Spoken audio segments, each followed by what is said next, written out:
السلام عليكم ورحمة الله. الحمد لله رب العالمين. الصلاة والسلام على أشرف المرسلين وعلى آله وصحبه وسلم. സയ്യിദുനാ റസൂൽ കരീം സല്ലല്ലാഹു അലൈഹി വസല്ലം തങ്ങൾ അവിടുത്തെ സ്വഭാവത്തെ നാം പിന്തുടരുക. സല്ലല്ലാഹു അലൈഹി വസല്ലം തങ്ങൾ അവിടുന്ന് ആരെന്ത് ചോദിച്ചാലും ഇല്ല എന്ന് പറയുന്നതായ സ്വഭാവമായി. അതുകൊണ്ട് നാം നബി സല്ലല്ലാഹു അലൈഹി വസല്ലം തങ്ങളുടെ ചര്യകളെ നാം പിൻപറ്റുക. ഇത്തിബാഉ സുനനി റസൂൽ കരീം സല്ലല്ലാഹു അലൈഹി വസല്ലം തങ്ങളുടെ ചര്യയെ നാം പിൻപറ്റുവാൻ നാം ശ്രമിക്കും.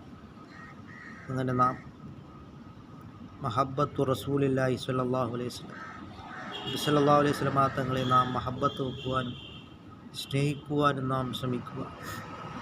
ഇമാമികളും സഹാബാക്കളുമെല്ലാം രക്ഷപ്പെട്ടത് നബി സല്ലല്ലാഹു അലൈഹി വസല്ലം തങ്ങളോടുള്ള അങ്ങേയറ്റത്തെ മഹബ്ബത്ത് കൊണ്ടാണ്.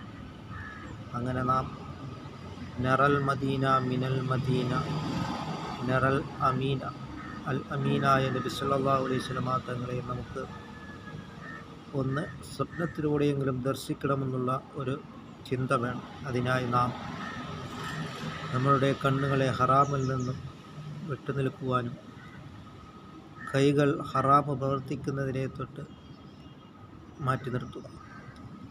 നമ്മുടെ നബി സല്ലല്ലാഹു അലൈഹി വസല്ലം തങ്ങളൊന്നും മുസാഫഹത്ത് ചെയ്യണമെങ്കിൽ ഹറാമ് പ്രവർത്തിക്കുന്നതിനെ തൊട്ട് നാം മാറി നിൽക്കുകയും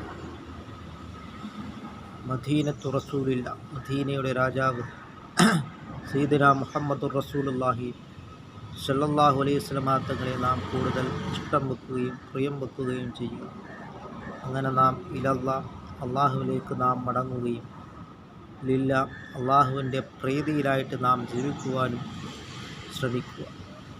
അല്ലാഹു തആല നബി സല്ലല്ലാഹു അലൈഹി വസല്ലം തങ്ങളോടൊപ്പം നാളെ ജന്നാത്തുൽ ഫിർദൗസിൽ അല്ലാഹു തആല നമ്മളെ ഉൾപ്പെടുത്തുകയും ചെയ്യുമാറാകട്ടെ.